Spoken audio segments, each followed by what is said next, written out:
Ho, ho, ho, and welcome to day number 2 here on TryHackMe. We're going to do an exercise called Phishing Merry Christmas today. Clickmas, Christmas, yeah, I guess every click is a Christmas, right?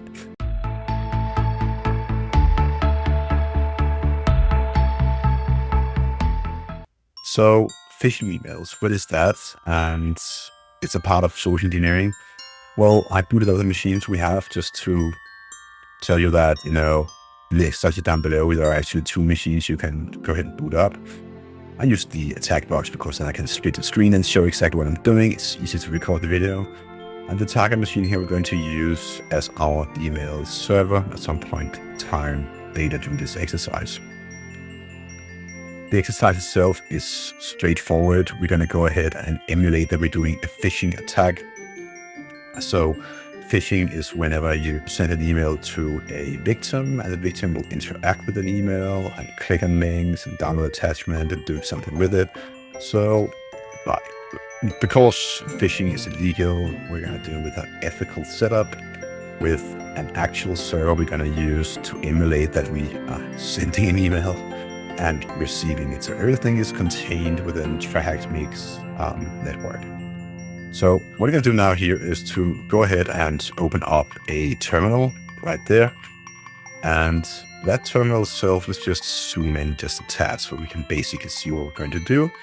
I'm going to go ahead and browse to, they're telling us that we have something called server.py right there. And server.py is the server that we are actually having as our receiving server for the victim's interactions with the phishing email. So this exercise, we're going to intercept username and password from a login formula on a web page, and those will be sent to that particular server that will be listening from the Py script. Go ahead and enter rooms. Enter AOC 2025, and then go ahead and enter day number 2. And inside here, we have the server.py, which you're just going to basically start, and that's it. That's the way you're going to do it. Now, what we need to do now here is to open a new tab. Keep a tab right there, have another tab right there, and we're going to go ahead and zoom in on this just 3 times. And go ahead and write set toolkit just like that. And we'll open up the Social-Engineer Toolkit. Now we're going to do something called the phishing email attack. So we're going to pick the first one because that's a social engineering attack. Press 1 and press enter. Now we could probably go with spear phishing attack, but I'm going to go ahead and pick the mass emailer because we're going to send an email. Pick number 5 and press enter.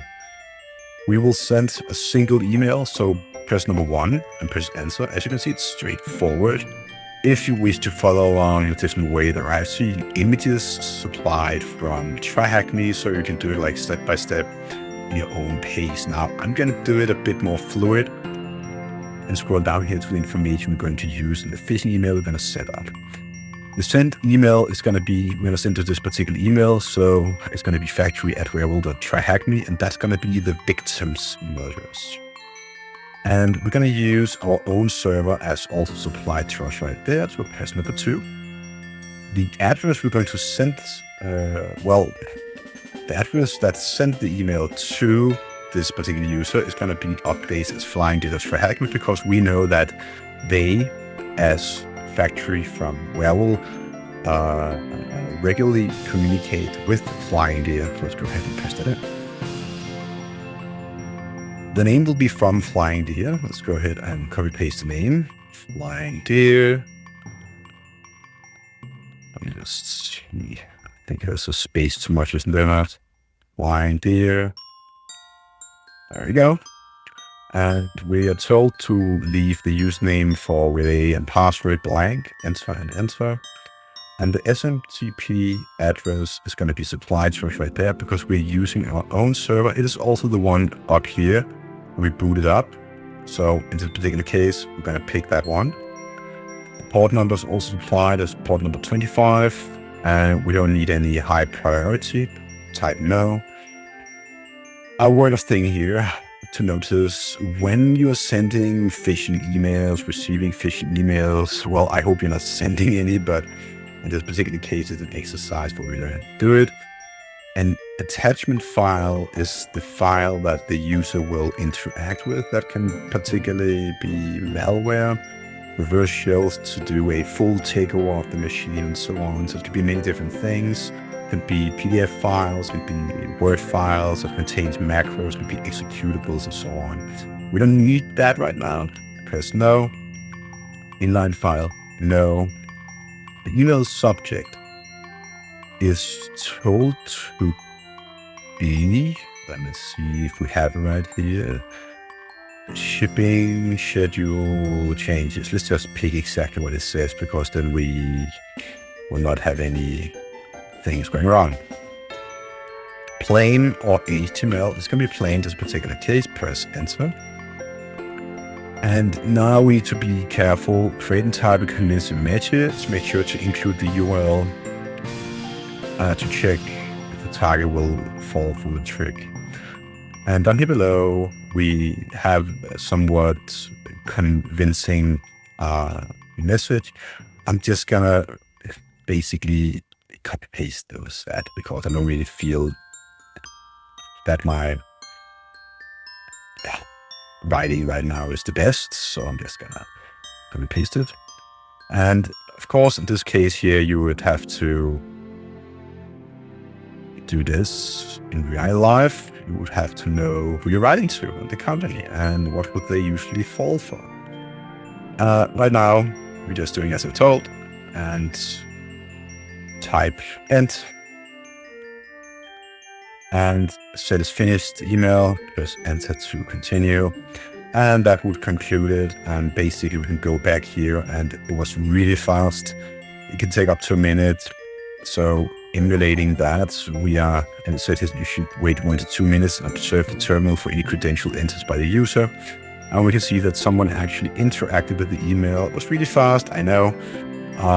Username admin, and we have a password right there. And let's go ahead and copy paste that password, because down here below, they're actually asking what is the password you use to access the best festival portal. It's the one you just got. And give me the sound. Beautiful.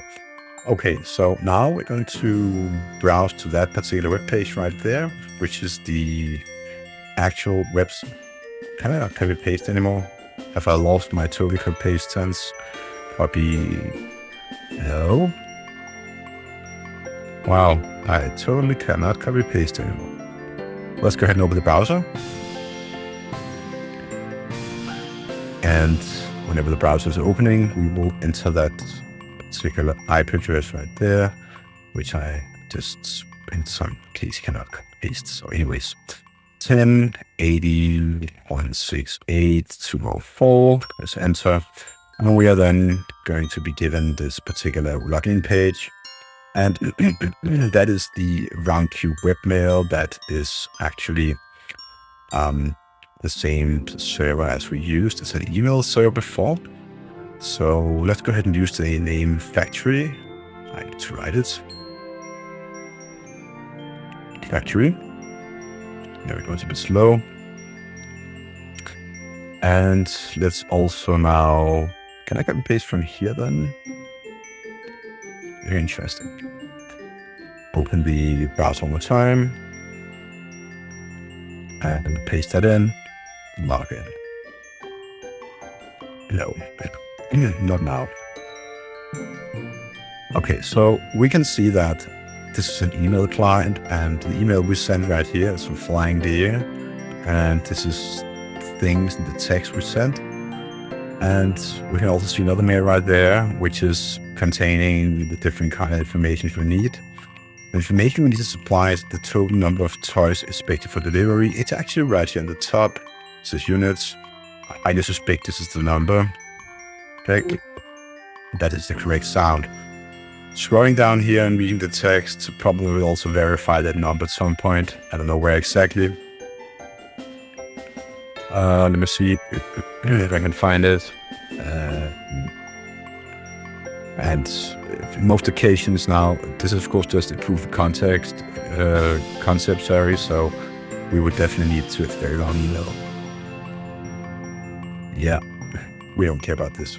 So what you can do now is go ahead and, if you wish to further interact with phishing prevention, you can go ahead and check out the room here on TryHackMe. Let's just check it out to get the total room done. And I highly advise you to go ahead and check out the different rooms on TryHackMe phishing prevention in order to learn more about phishing emails. So what we learned today is basically how to send a phishing email using the SET toolkit. There are different ways you can do it. You can also just create an own email address from, a particular, just an email, as they also supplied as a possible way to do it in the SET toolkit. And there are many ways to do it, but we are learning about SET toolkit, learning about cybersecurity in this video. So I hope that you learned something in this video. I really hope that you also will help me to give the video a thumbs up, like the video, subscribe to my channel, and write some funny, comment below and say hi. And I will definitely, say hi back. So for now, let's say ho, ho, ho, and see you again tomorrow for day number 3.